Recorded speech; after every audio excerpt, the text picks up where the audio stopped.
tips saya yang seterusnya ataupun pesanan saya yang seterusnya adalah bagaimana cara untuk kita pan fry ikan. Okey, yang ini kita ada ikan sibas. Okey, mula-mula sekali bila ikan tu dah dibasuh, kita fillet macam ni kan. Tapi sebenarnya fillet-fillet ni it's a western way of serving. Sebab kita orang Asia, kita semua kita masuk kan dengan kepala-kepala ikan, sekarang kita masuk buat curry or whatever. Tapi ini it's an easier way of eating a piece of fish kan, sebab semua bila kita fillet, kalau pergi restoran kalau dia kata fillet maknanya shouldn't have any bones. Tuang-tuang kecil pun tak boleh ada. Jadi kalau ada memang kita kena keluarkan menggunakan tweezers. Okay? Jadi mula-mula sekali dan bila ikan tu dibasuh, yang penting sekali kita mesti make sure yang tak ada excess water. So dia kering ya. Okay. Kalau ada kuali yang non-stick, baik gunakan non-stick, tapi kuali non-stick ni dia sebenarnya 20 kali pakai je dia dah stick dah. Jadi hari ni kita gunakan kuali yang biasa. Saucepan yang frying pan yang bukan non-stick ya. Jadi kalau biasanya especially bila kita masak ikan ataupun goreng ikan yang shallow ataupun kita pan fry macam ni, dia selalunya akan melekat. Jadi macam mana kita nak pastikan yang ikan tu tak akan melekat di kuali kita. Jadi saya ada tepung sini, tepung gandum. Okey, lepas tu kita daskan dia punya yang excess tu, kita tak nak terlalu banyak tepung ya.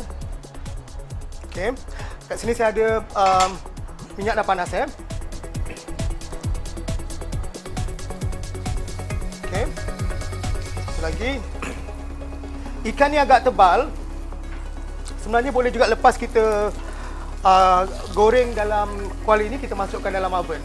Sebenarnya senang lagi nak handle sebab bila dimasak dalam oven, dia akan especially kalau yang fan oven tu dia punya circulation of the air tu dia balance, jadi ikan tu akan jadi lebih cantik masak dia. Okey. Satu lagi, macam mana kita nak pastikan especially kalau ikan tu panjang kan, macam ni dia portion dia cantik, dia tak begitu besar. Supaya kadang-kadang bila kita goreng ikan, dia akan melengkung. Senang aja sebenarnya. You just have to press it down. So you tekan.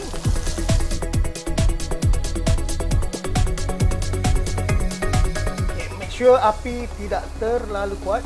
Kalau anda tengok tadi kita selalu dengar kan, bila kita goreng ikan, kita pan fry, kita selalu kulit dia dulu yang bawah. Sebab bila kulit dia kita skin down dulu, dia akan intact kan, dia punya isi tu tak akan pecah. Kalau kita mulakan dengan yang sebelah sini, kita takut kebarangkalian ikan tu akan pecah lebih tinggi daripada cara yang begini.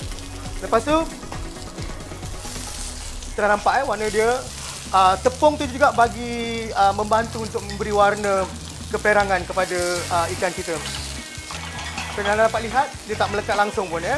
Okey. Sekarang kita cuma menggunakan minyak.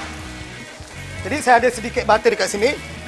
Biasanya saya akan masukkan butter bila ikan tu mungkin kata tu dah separuh masak. Sebab kalau kita masukkan butter awal-awal, butter dia cepat hangit ya.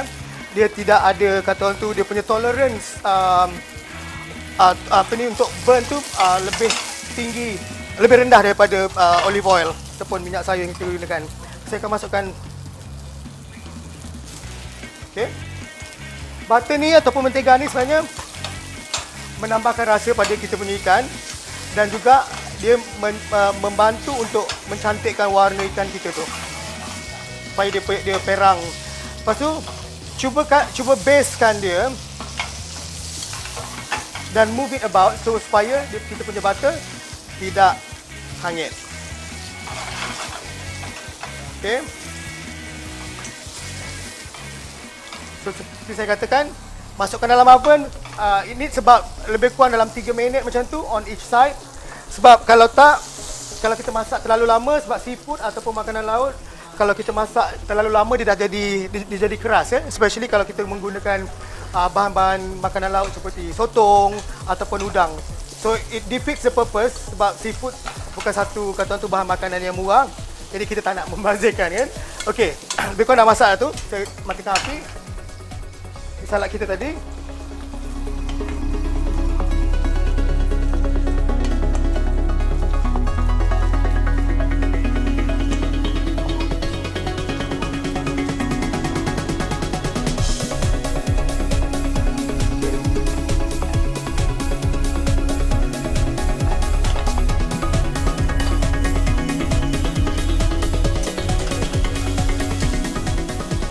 satu tips yang saya rasa agak berguna juga. Bila kita ada bila kita tengok dua keping ikan ni, bentuk dia tak sama. Jadi kalau kita nak serve, kata orang tu, kalau nak serve dalam restoran contohnya, kita buat dia kan, so kita samakan, kita potong aja supaya shape dia sama, ya.